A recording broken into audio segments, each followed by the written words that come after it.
Hi, my name is Jamie Lynch, and you are listening to Eating Habits, my podcast about everything restaurants. I will explore the human element of the hospitality business, and I'll talk to the who's who in restaurants, explore their stories, and hear what's on their minds in the ever-changing landscape of the food and beverage industry. Welcome back to the Eating Habits podcast. I'm your host, Jamie Lynch. In this week's episode, Patrick Whalen and I catch up and discuss the current state of affairs of the hospitality industry, kind of where we think we are and where we'd like to see ourselves go in the future. It was a fun conversation, always a lot of insight and perspective when I speak with Pat. We did have some issues with some of the audio. You'll hear some funky echo and reverb at certain points. Apologize in advance for that, but it's not that bad. Please give it a listen. Lastly, please check out outstandinginthefield.com for information about a dinner I'll be cooking at Renfro Farm on September 24th. This is going to be a beautiful late summer tasting menu at the farm in a beautiful setting with about 150 people. So grab some tickets for that, and I look forward to seeing you all on the farm. Hey, what's up, guys? I'm here with my partner, Patrick Whalen. What's up, Pat? Hey. Good morning. Good morning. Thank you for joining me again. Yeah, I want man. to catch up and see what's next for you and for us. We just wrapped up the 1 year of the Tip the Kitchen. It has been an amazing success, something that we are going to implement in all of our stores moving forward as just a company-wide system. It's been amazing for our teams. We've raised over 1.4 million in a year. Is that The total of the kitchen was 1.4 million. I think the total was 290 that was supplemented to the front of house as well. Yep. 1.69. So like 1.7. Got it. About. Cool. And that's in 12 months. So what's amazing about that is that of that, $700,000 was for our guests. Right. Which Is amazing. Yeah, it's amazing. And the beauty of that, and the important thing, I just want to touch on it real quick before we move on to like what's next, is that this initiative has allowed us to be extremely competitive in the labor market, but also without having to increase all of our pricing systematically across the board. And that's the important part, because I was out to dinner just the other night, amazing restaurant in Charleston, and 20% automatic service charge on there, plus, and then a tip line. And of course, I tip heavy anyways. I think they did an amazing job. They deserved it. But that is kind of systematic of what's going on in the industry right now. Service charges, automatic gratuities, things like that. Yeah. And I think that was the beauty of the Tip the Kitchen, right? Is that we didn't have to implement forced surcharges or labor. Right. It was voluntary. Right. It's all voluntary, Yep. which is something that I really think people value in what we are doing. I think the final number for the year was, almost exactly 22% of our total receipts had a kitchen gratuity of some kind on it. Oh, that's amazing. I remember when we first started, we were like, maybe, was it like 5%? I think 10% was what 10%? But it's what we wanted. But like when we I first started, it was I would never have thought that 22%. But the point still stands that means that 78% of people didn't. Right. Which means 78% of the people are not ready to spend more. And so if you sort of compare Tip the Kitchen versus just a straight up price raise, which is what I hear a lot. I see a lot on social media.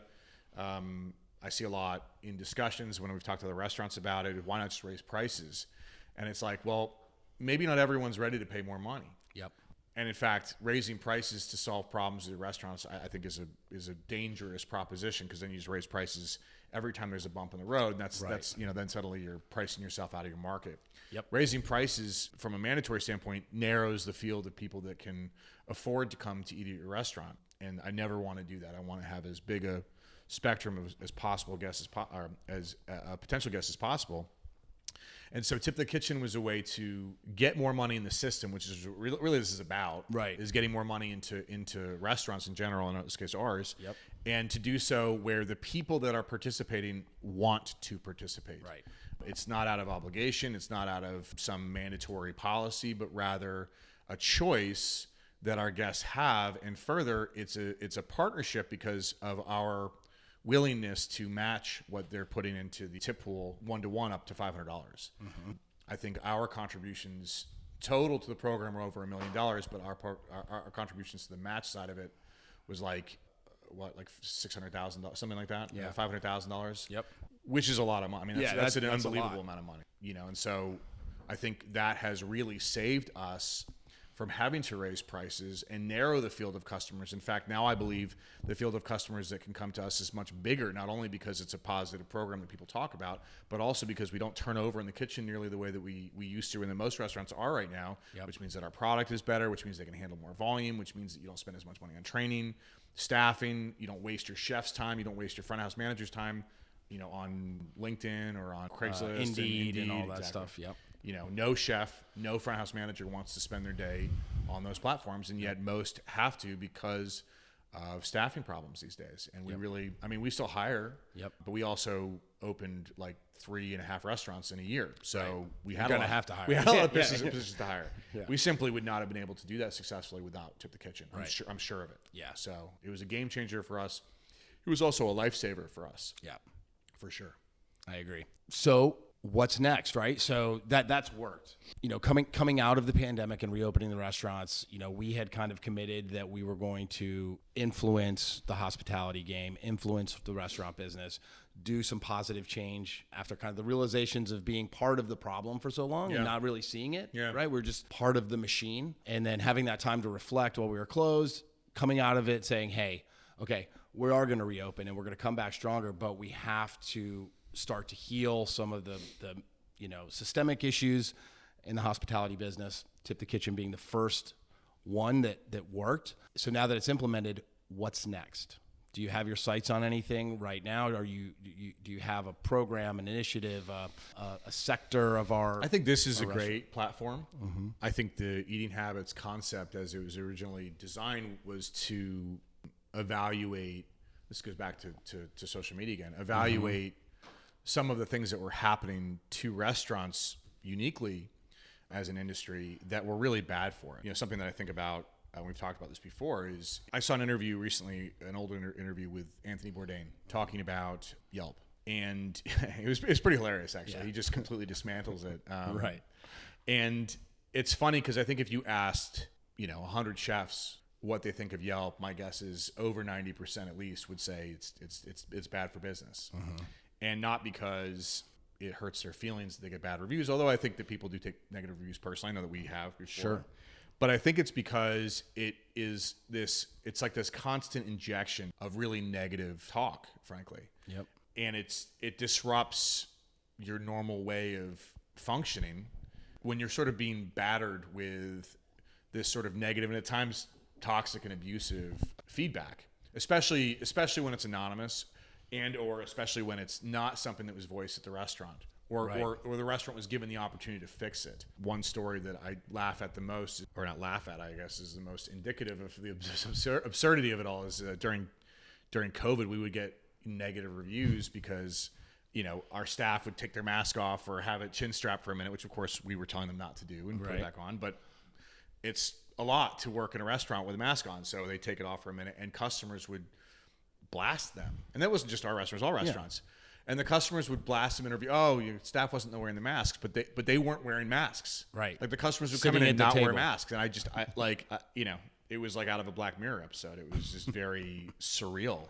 Right. That was what constitutes something to write something negative about. And I think that's just, it's putting a lot of really negative, hostile nonsense out into the world. Restaurants have been through enough the last couple of years. Mm-hmm. I think that we've made it through pretty winningly. It has not been easy for us. And even for us, it was really traumatizing and stressful and crazy and in a lot of cases unbearable. And so I think of restaurant groups that have not had it as easy as we have, which is lots of them. Yep. And I'm like, do these people really need to hear this right now? Do they really need that feedback right now? Maybe what they need is some compassion, some empathy, some patience.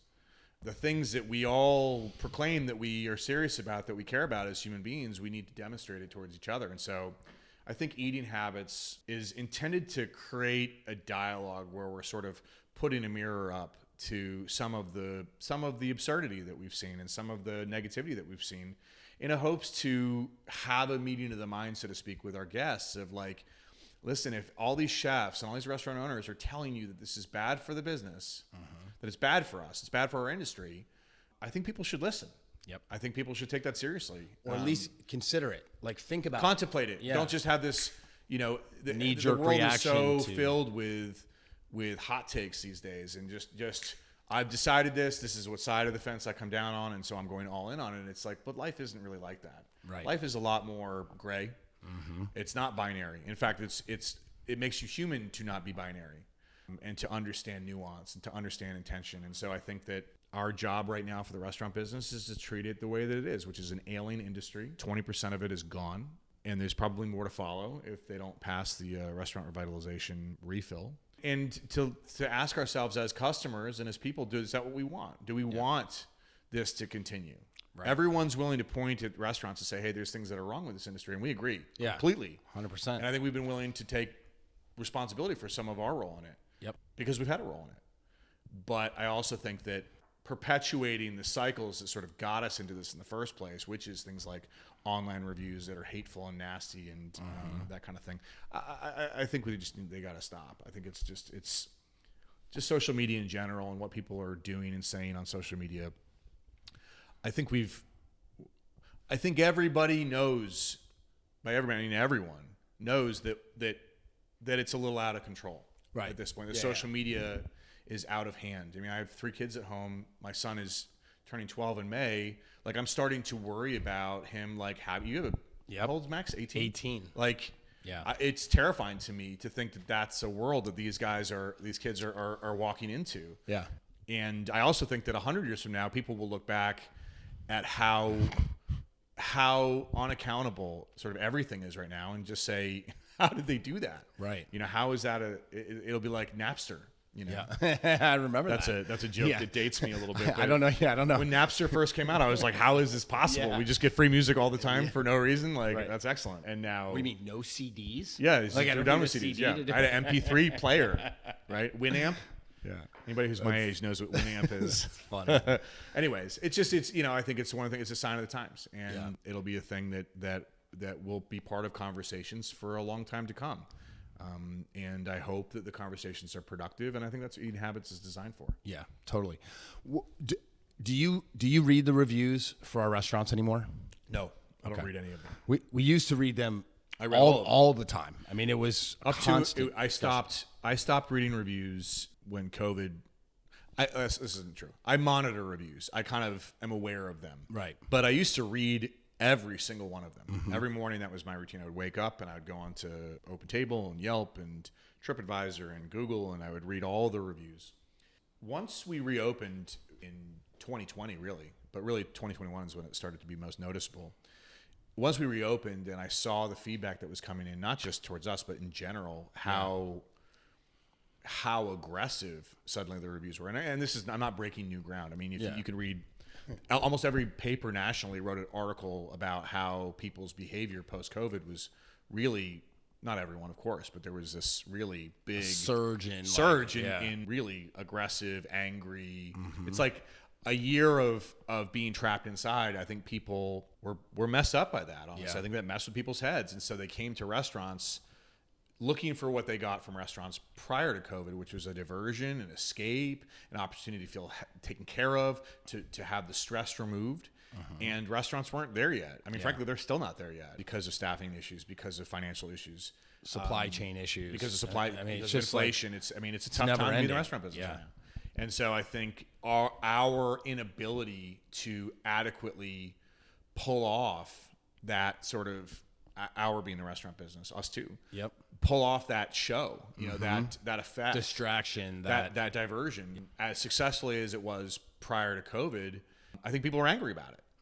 And they took it out on the people that work in the restaurants, which was sort of compounded the already challenging problem of getting people to come back to work at restaurants. Now you've got a higher percentage of guests, significantly higher percentage of guests, that are behaving in a way that would make somebody walk out like on the spot. It's just it said to me, we're talking about the reviews, it said to me that this is no longer as valuable a resource for me about what's going on at our restaurants as it used to be. Right. It's more of outlet for people to to take out their it was like frustrations. Yeah, it became a kind of a, what do they call those? The crash rooms, trash rooms. Yeah, those Where are you go and just, amazing, like, by the way. smash stuff, right? I've done that. Have you done that? No. I actually have done that, and it's amazing. It's amazing to go break shit. Yeah.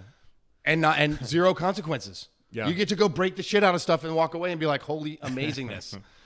I The don't thing know. that sucks is you can't go home and do it. Right. Right. Yeah. Don't do that at home. You should try it. It's pretty fun. Everybody go try the smash room. I like self-destruction. I'm not a big fan of destroying other things. I like destroying myself. It's a joke. So I think that looking down the road from a review standpoint, I'm sure I'll start reading them again. There's a lot more reviews to read now, candidly. I mean, we have more stores than we've ever had now, and the stores are doing pretty amazing business, and so keeping up with the reviews is hard. Right. Also, frankly, we have infrastructure. We've got managers, and they've got managers that work for them. They've got managers that work for them. Same in the kitchen. And so there are people that can filter a lot of that. Yep. Where I don't feel quite so obligated to read absolutely everything. Now it's more like, let me get a snapshot of what's going on. We have reports that our marketing team puts together every Monday that says, okay, there was 10 reviews about the braided ravioli in CU Charleston being gummy. Right. This is not something that happened. I'm just using it as an example. Also, because I know you want to get rid of that dish. But is that true? God, I hope it's not true. It's not true. But let's just say that it was. That's a flag for us as operators to say, take a look at it. Hey, let's take a look at this, and without us having to go through the process of reading every single thing that's written online about us. Is there a better way for guests to communicate their frustrations, their displeasure with something? I mean, I'd say contact the restaurant Yeah. first. Send them an email or what's funny about call. especially negative reviews, and I know this because I've felt this way before, is when you have a bad experience at a restaurant, it feels very personal, and I don't know why, but I mean, I felt that way. Where you have I'm talking like a clunker, like a really bad experience, not like the server wasn't there the whole time, whatever, like where this was overcooked a little bit. I'm saying just where like one thing where after they another, missed, just like right, a nightmare. and we've all had it, we've all lived it. Yep, it happens. And I think that in those situations, people take it personally and get upset. It's like, you ruined my Saturday night, and like I've heard about this place for weeks, and it was totally not worth it. I think if those guests knew how desperately we would like to make them happy, and frankly, most restaurants would like to make them happy, I think that the need to go online and write a review is diminished. I think if they have a avenue, which is to contact the restaurant directly, then a lot of these problems could be solved. I mean, I know in our case, unless somebody's being completely outrageous, if they contacted us and said, hey, we had this really serious issue with our meal, we were disappointed, we just wanted to bring it to your attention, I think the first thing we do is say, okay, when can we bring you back and give us another chance? Yeah. And we'll take care of it. Like, I don't want you to pay us if you didn't have a good experience. It's not worth it to me because we didn't deliver. Like, we promised we were going to deliver something with our design, with our good feedback, with our with our reputation, and then we didn't deliver that, and that sucks. And you have a right to be upset about that. Now, how you deal with that frustration, it's like, okay, any problem that comes across your desk, how do you deal with a problem? You can either try to deal with it productively, which is to contact the restaurant, or just like not go back, which is always an option. You can vote with your feet. Yep. Or you can write about it anonymously online, which I don't think adds anything to the social experience. Right. I think it is a way to it's an outlet to get anger out, but then all you're just putting out in the world is anger, and then you're incentivized by Yelp and stuff with like the elite status and what. It's a very parasitic business model off of what we do. I don't think that customers are wrong to be angry in situations where they had a bad experience. They have every right to be angry.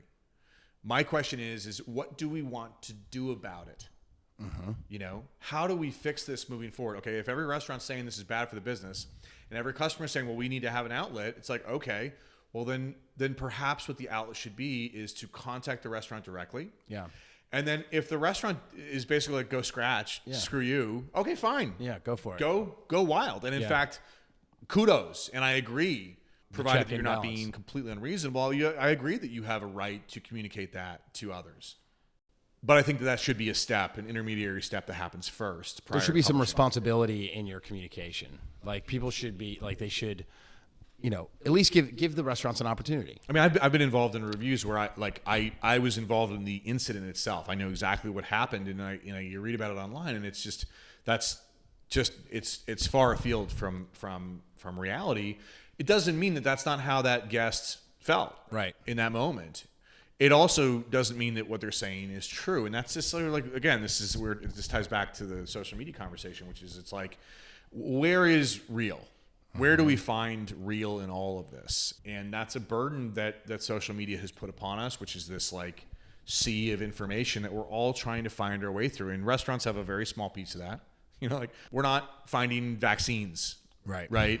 Like we're serving hamburgers. And I'm not trying to diminish what we do, because I think it's important what we do. We have an important role in society. But versus really newsworthy events like, you know, Biden is meeting with Putin to try to find peace in Ukraine. Okay, that's something that's important. That's something that needs to get attention. Whereas, you know, our concerns maybe are a little secondary. That said, it doesn't change the fact that I think that we are aware that there is a problem within the restaurant business. You, me, Alejandro, our lead management, I think we're all conscious of the fact that there is a fundamental and inherent flaw in our industry. And it starts with a livable wage. And then it continues with communication. Livable wage, we've tried to take major steps to fix. I think that we have in a lot of ways. Communication is the next one, because if we can create an environment that's more positive for our employees and more positive for our management and more positive for even for the partners, I think you sidestep some of the angst, some of the vitriol, some of the combativeness that is so famous in the hospitality business. I mean, you go on any social media platform and you're going to find, you know, a server's page in each city. Charleston's got one, Charlotte's got one, Nashville's got one, and it's almost only either memes talking about how fucked up being in the restaurant business is, a server is, Right. or whatever, or bartender, or some story about how a guest was horrible to staff. Now, that's not the reality every day, but it is a reality. Right. And so we need to do something about that. We need to address that. And that starts with having a dialogue, being honest with each other about where we're at. And I think, you know, that's what Eating Habits is for. That's what Tip the Kitchen was for. We had to look at each other with Tip the Kitchen and say, you know what? We're not paying our people enough.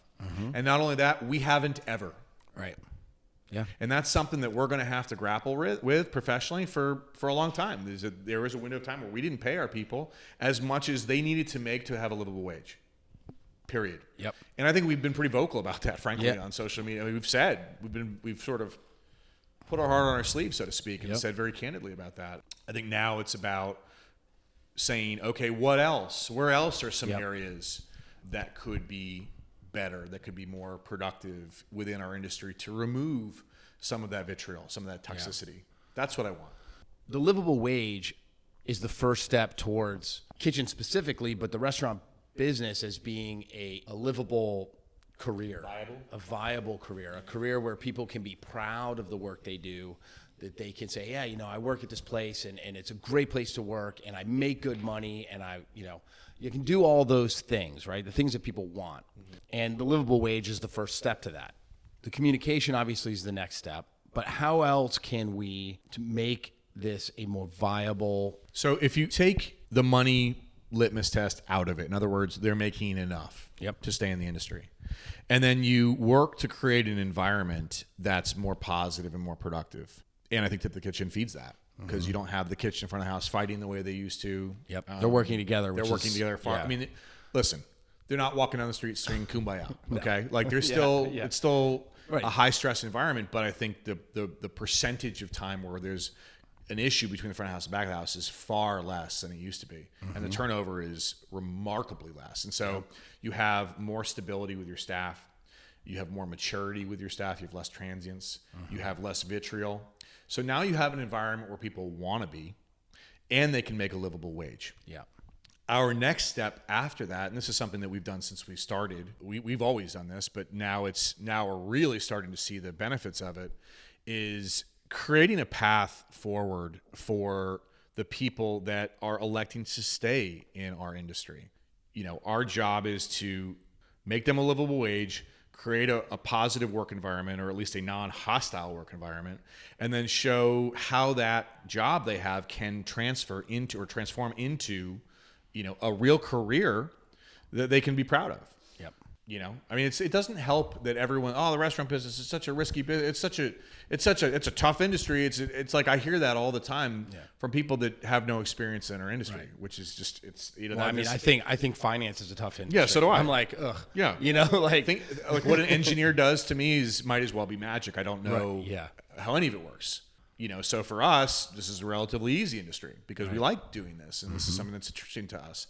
And to find like-minded people, which hopefully you would in a positive work environment where they can make a livable wage, the next step for them is to show them, how do you become, you're a server today, okay? How do you become a senior staff tomorrow? How do you become assistant manager the next day, a manager after that, a bar, whatever the trajectory is until they're GM or really where they're partner. Yep. Which is what I want. Sure. I want an environment where our staff has a path into partnership, and they take that seriously from the day they're hired until hopefully the day that they have a vesting option into what we do. Why is that so important to you? I totally agree, but I want to know why you think that partnership, achieving that kind of partnership level for senior staff that have come through the system that way is so important. Because if you get to a point where you're a partner at a successful restaurant, you're going to make a very good living. If the place is successful, you're going to make a very good living, and you're going to have a career that's viable, no matter if you stay with that company or you don't. And the more viable their career is, the more viable the industry is. The more viable the industry is, the less that you and I have to worry about an entire industry being shut down. Right. I think people making a pathway to partnership, right, creates strength and health in the industry. You got people with skin in the game that now are motivated to keep the levels of hospitality up, to keep the quality of the environment up, to make sure that, like, you know what I mean? It's almost like reinforcements for what we want, I think for me, part of it is also that was not my experience growing up in the industry. Was that when I was a bartender, which was probably my favorite, besides the job I have now, is probably my favorite job I've ever had. But when I was a bartender, I think people have a tendency to view you as whatever you are now and not anything more ever. And there's sort of how they define you for the purposes of organizing their own thoughts. And so if you're a bartender today, you'll be a bartender tomorrow. You'll be a bartender the rest of your life. That's just what you are. And that's a really discouraging way to live. I mean, in most other industries, if you're working at a bank, you're working in finance, you come into an entry-level position, and the expectation is that you're going to grow if you perform, and people recognize that and acknowledge it. And unfortunately, in our industry, you don't, there's so much transience, there's so much easy in, easy out, that people just don't take what we do very seriously. And I would like to change that. This business has been hard on us, but it's been very good to us too. And there is more than enough to go around. Even though we've got, some of the tightest profit margins of any industry on planet Earth. And it's not getting any better with all the supply. But there's still plenty of money to go around. Sure. And we need to focus on making sure that we spread that money around, because again, that's what keeps people in the industry. That's what gets invested in what we do. That's what makes the product better. You know how you stop, well, I won't name any restaurants, but you know how you stop restaurants to have commercials? We've learned our lesson not to do that. If you have a commercial for your restaurant on television, first of all, I don't know about that. Secondly, if it's a steak flying through a wall of honey, and you're selling that steak for $8.99, that's not good for our industry, in my view. Not that there shouldn't be affordable options that are out there, but why are you spending money on commercials for television? Right. Like, spend money on quality product, on your product and your people and your processes. That was Marcus Lemonis from, that's his whole thing, is like people, process, product. And, to spend money on marketing, and also marketing that I don't know who sees that commercial of an airborne honey filet, steak. Yeah. Honey steak, right? And then like a burst of fire over a grill. It's like, is this how people see us as consumers? Right. Is this how little people think of us as consumers, that all I need to see is airborne, meat. Right. And we'll go for it. And I'm like, oh my God, and it's only $8.99. I got to go. It's like, Right. in my view, that's the opposite of what we're supposed to be doing. We should be working hard to make the experience for the guests better. And then in turn, the longer they work with us, the more they're invested in the same vision that we have, which is that the product needs to be good for the guests. If setting a path forward to partnership or, up the ladder for staff is going to help to improve the viability of the restaurant business, the hospitality business, what responsibility or role does the ownership take to allow that to happen or to make it happen, other than just sharing knowledge and the communication, that stuff? Like, what other responsibility do you think we have as owners to, facilitate that or help it along its way? Imagine you're driving down the road and it's a road you've driven thousands of times, and there's a pothole at a certain turn, right? And now someone else is driving, but you're in the car with them. Do you point out the pothole? I think that's our job. You and I and Alejandro had to learn things the hard way in a lot of ways, because we didn't really have anybody showing us where the potholes were. In fact, I think that we aimed at them sometimes. Check the just to see if the axis was broken yet or not. But so I think it's identifying is the people that really want this as a career, and then basically saying, I'm an open book. What do you want from me? How can I help? And obviously it's our job to look and see where we think they need help and support too, and then to provide we'll call it sort of a Bachelor of Arts in restaurant management and operations. But what I found is the people that are driven to excel ask a lot of questions. They want to know. Yeah. And so our job is to answer them, and answer them candidly and honestly, and in a way that's as unvarnished as possible. These days it seems like everybody wants to have the easy answer, and it's like, well, there isn't an easy answer sometimes.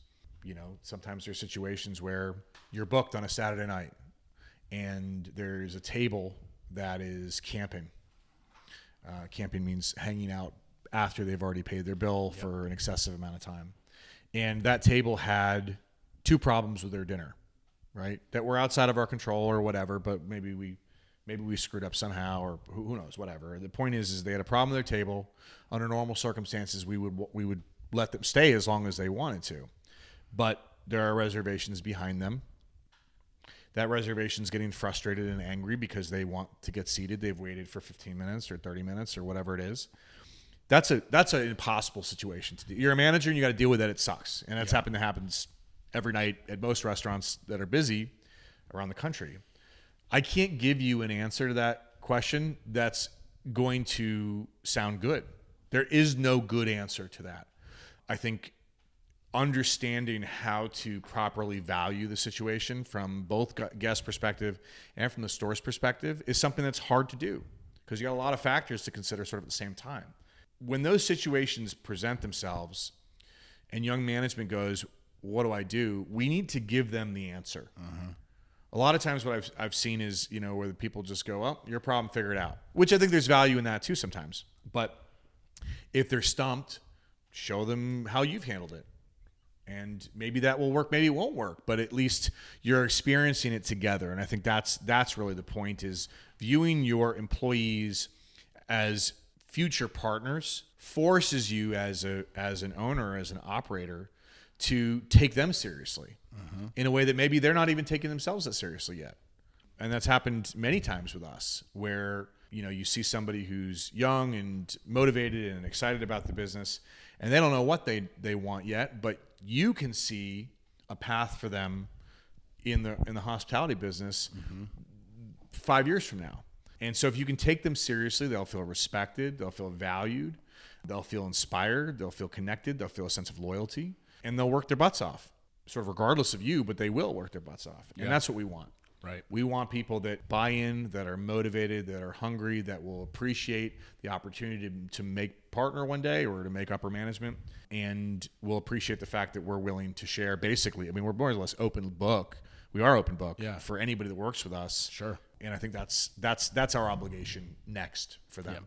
I think that having that perspective or changing that perspective can be difficult for owners. I think especially owners that are motivated by profit. I mean, I think it's a business. We always have to be cognizant of profit, and in order to expand and to be successful, you have to make profit.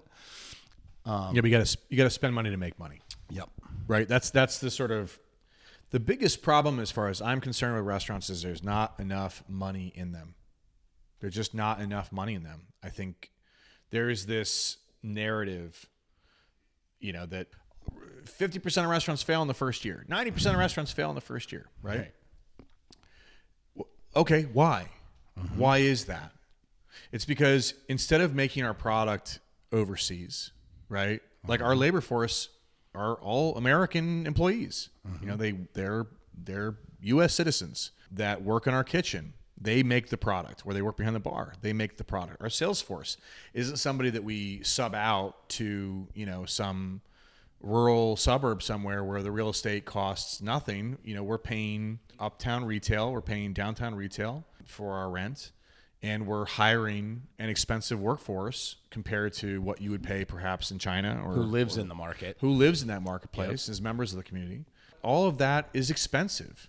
And then you add to the mix that if you want to sell a quality product, today's inflation, sort of crazy inflation aside, selling expensive product is expensive. Mm-hmm. And perhaps that's why I resent the flying steak analogy or scenario, is because it's a race to the bottom. Right. I going out to eat is not cheap. What we do is not inexpensive. And it's very clear that there needs to be more cash in these businesses. And I think, again, we're kind of going back to Tip the Kitchen a little bit, is as long as we're transparent with our guests where that money is going, mm-hmm. I have no problem asking for it.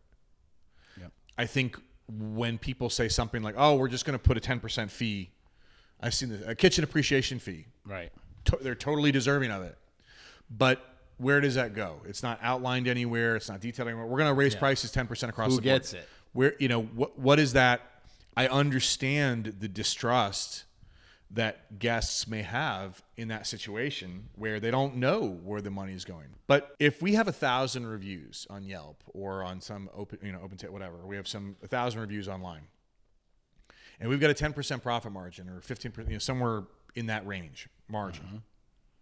and American Express has like 0 reviews, right? And they've got a 50% profit margin.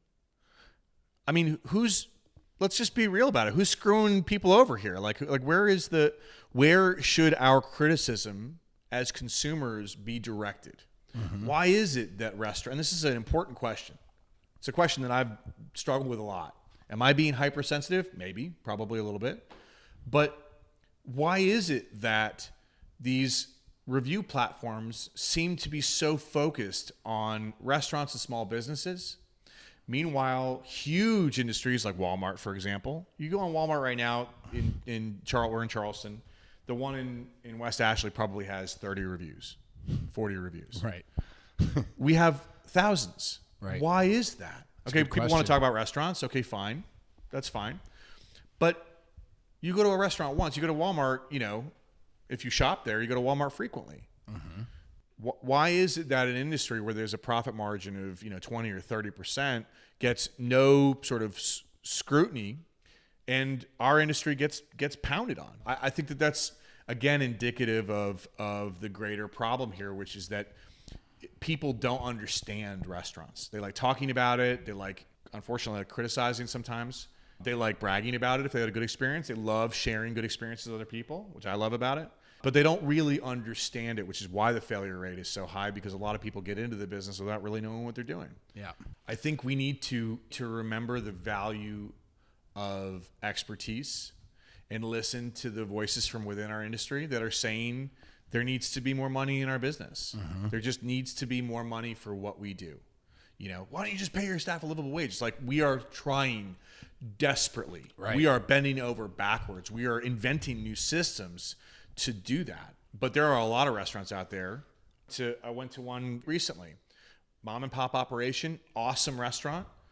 But the people that ran it was a husband and wife team that ran it. Like they were counting on their salaries to keep that place open. Like they needed their salaries. Right. They weren't making profit off of that restaurant. They were making their salaries. They had a job.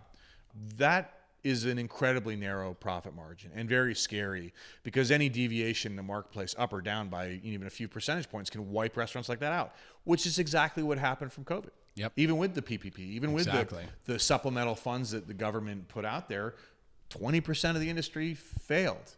And an awful lot more is about to if they don't put some more money into the industry. Yeah. Our guests, I think, just need to have a clearer understanding of how expensive it is to do what we do, how hard it is to do what we do, and to be willing to pay for that. Guests and restaurant goers, I would like to see them understand or consider the cost of healthy, good food. I think, and this is something I learned through doing the farm project, was that, it's really hard to make healthy food that tastes good. And it's really easy. And it's expensive. Very expensive. Yeah, it's expensive. It takes a lot of energy. It takes a lot of product, to make it go. And then to get it where it needs to go, right? To move it from, to get it from the ground. The ground, out of the ground, to the store, and then on a plate. There's a lot of stuff there. And some of the, going back to your steak analogy, right? The $8 filet thing is like, no filet costs $8. Right. It just doesn't. It may not have been a filet. I couldn't identify the cut. It was traveling too quickly. But even so, right? Like the process to get a steak on a plate is an immense process. And I think a lot of times, especially in the US, guests are very disconnected from their plate, right? Their plate of food. They're just like, ooh, I'm paying $32 for this. And then they want to complain about how the carrot was crunchy or whatever. Not to think about, how did the carrot get there? How did the steak get there? Where did it come from? Who grew it? And that happens a lot in Europe. Like in Europe, people are very cognizant of where their food comes from. Most of them shop locally from local farmers or local purveyors, or they have shared resources. There's a guy who makes pasta for the village, and everybody comes down and gets their pasta from him and stuff like that.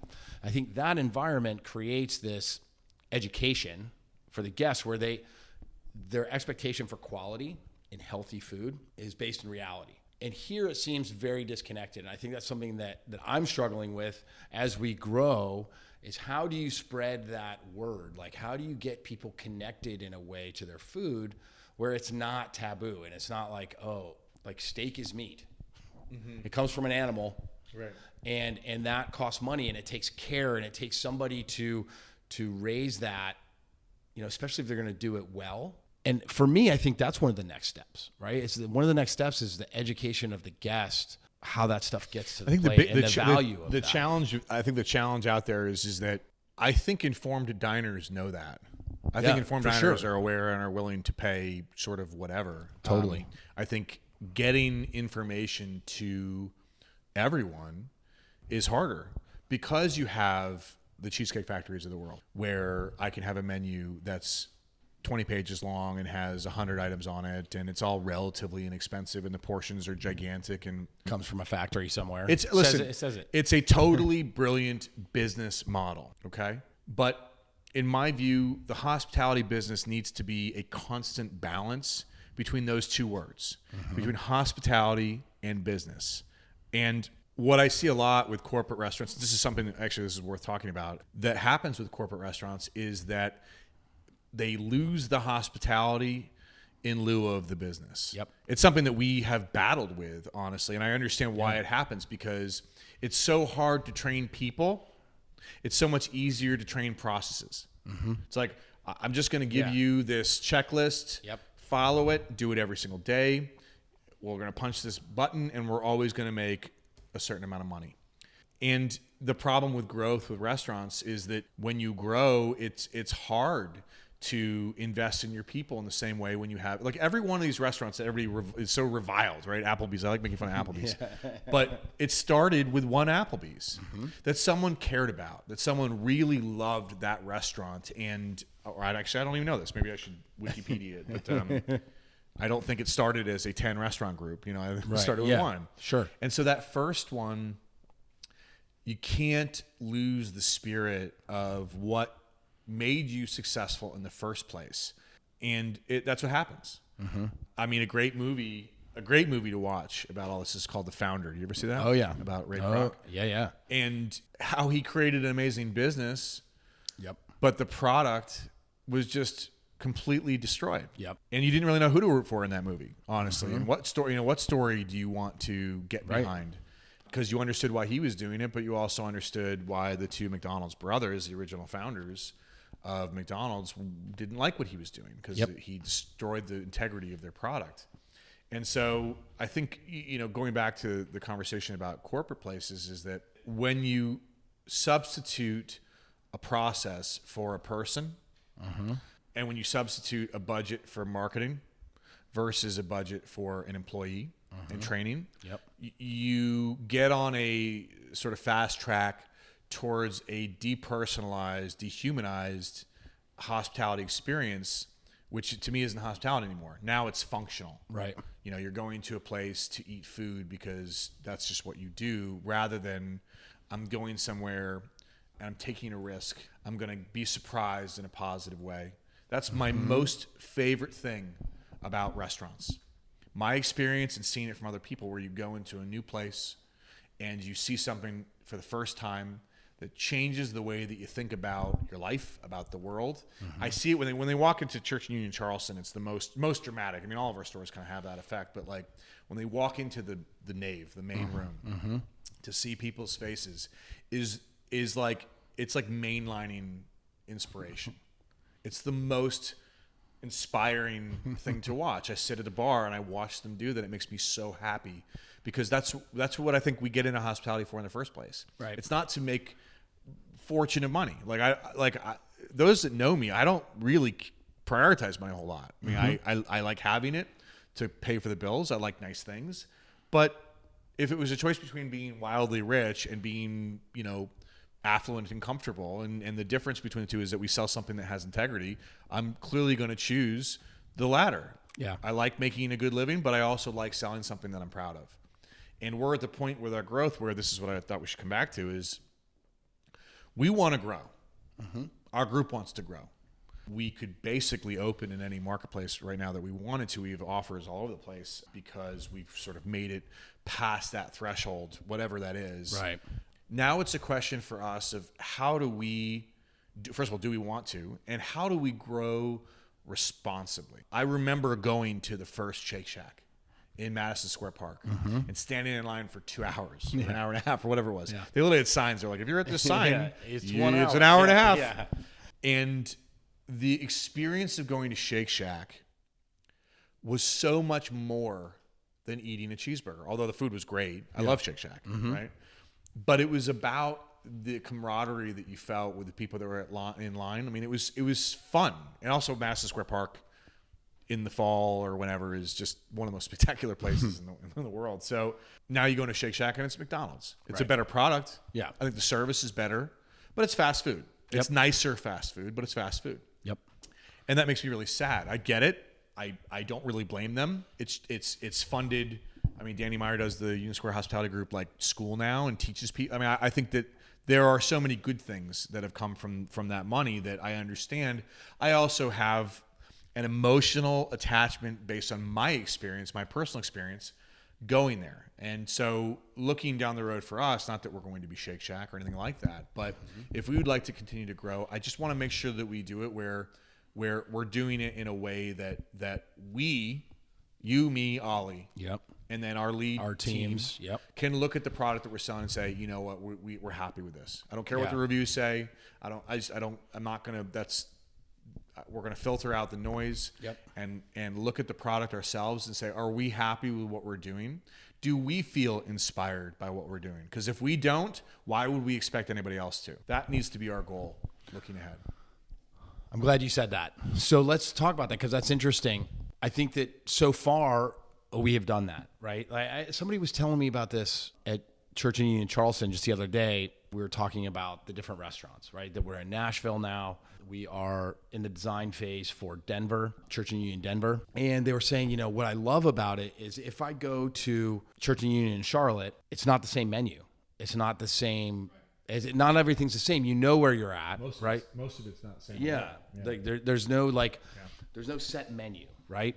There's a creative process in each restaurant, in the teams there, to create within the framework of what our restaurants are, and people love that. Yeah. I get that a lot. People are like really excited about that. Like, how do you do that? Well, the answer is I don't do it.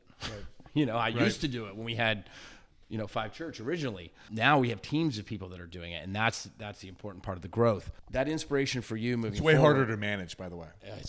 It's the hardest thing. It's way harder to manage. It's so much easier. People are tough. It's so much easier to just say like, okay, we have the same menu at every store. I know this works. Maybe you have like one or two things that, are features or something that the chefs can do. And you just fire it out, and that's the scalable model. That's the scaled model that you see at so many places now. Well, that's the fast food model, right? That's the fast casual fast food. And it's moved its way into full service. Right. And I think, in our case, we have really bristled at the idea of doing that. I mean, we just dumped the lamb burger, which was the longest tenured dish on our menu, and we sold a bajillion of them. And people really loved that dish, and we got rid of it for lots of reasons. You got to be willing to burn down the past if you want to have a future. Totally. And that means burn down your own history sometimes. Mm-hmm. That means looking at the mistakes other people have made or that you've made and be willing to say, hey, I think this is a mistake. Something that I think I know that I've caught some shit for is I'm pretty verbal about. I'm opinionated, and I have a strong but well-informed opinion about the restaurant business based on doing basically nothing else since I was 17 years old or 16 years old. I'm not afraid of saying like, okay, I think there's strengths and weaknesses of like the Capital Grille model, right? Yep. I think Capital Grille is a terrific restaurant. They serve delicious food. Their room is exactly what I would expect from a steakhouse. In fact, it's so much so that I actually identify steakhouses as the way Capital Grille looks. Right. This is the litmus test for right. What does this steakhouse look like? It's like take Capital Grille and like leather banquettes. Yeah. Like put some old faces on the wall of people that don't identify. Yeah. Maybe throw some you have these cuts of meat, some taxidermy shit up there. But I'm never surprised. Right. When I go there. Ever. Right. I'm always satisfied, and I'm never surprised. And I think that is not what hospitality is about. I think that's function. I don't have a problem pointing that and saying, I don't agree with that for what we are trying to do. Right. Good for them. Yeah. Good for them for their model. I eat there. Sure. I love it. Yep. And I understand why people eat there. But that's not what we want. And being able to say, these are the things that we don't like about this, and this is why, and this is what we want, is a really necessary dialogue that if you do that these days, if you're publicly critical, that you get lambasted. And I think that we need to be able to hear sort of each other talk. And in our world, it's about restaurants. We love restaurants. We talk about basically nothing else. That's all we talk about. We're well informed, and I think that's something that looking ahead for us. Again, I keep kind of trying to think about what do we want long term. We could literally stop opening restaurants today, right, and retire. You, me, and Ollie could basically retire now. Yep. That's where we're at on the 5 stores that we have, and then finish the 2 that we were about to build out, and never do anything ever again, and live a very comfortable life. I think what we want to do is look at some of the problems that exist in that corporate model or exist in other small businesses models that are problematic, and work to improve that, and work to continue to open restaurants and have a voice and have a platform that's meant to make the business better. It's meant to value our guests more, but also be willing to point at them and say, what you're doing isn't okay. The way that you're interacting with your server or your bartender is not okay. What you're writing down is not okay. And have that kind of real dialogue between human beings again. Right. Get away from these screens and start talking to each other again. That's how we're going to successfully expand. And we're going to start within our group, right? Which is us having personal, having conversations with a line cook. Here's a good example for you. I would imagine that there are chefs. I'm reluctant to call you a celebrity chef because I think it's so pretentious and ridiculous. Yeah. But I think that you have a name that some people that are interested would recognize. Yeah. I think that there are lots of chefs out there that have your notoriety or more that don't talk to their line cooks at their restaurants anymore. Yeah. Ever. Yeah. For any number of reasons. Because they're not geographically in all the places or whatever, or they just don't want to. And I think that what we've done a great job of, and I don't mind saying that, is that we are still very invested in the people that work for us, all the way down to hourly employees and all the way up to the lead executive management and leadership of the company. Yeah. That's, to me, the only way our aspirations are actually going to be met, by making sure that we remain that balance between hospitality and business actually stays in effect. And it's not going to be easy. Yeah. And I don't really know how to do it yet. Yeah. We have a feeling. Right.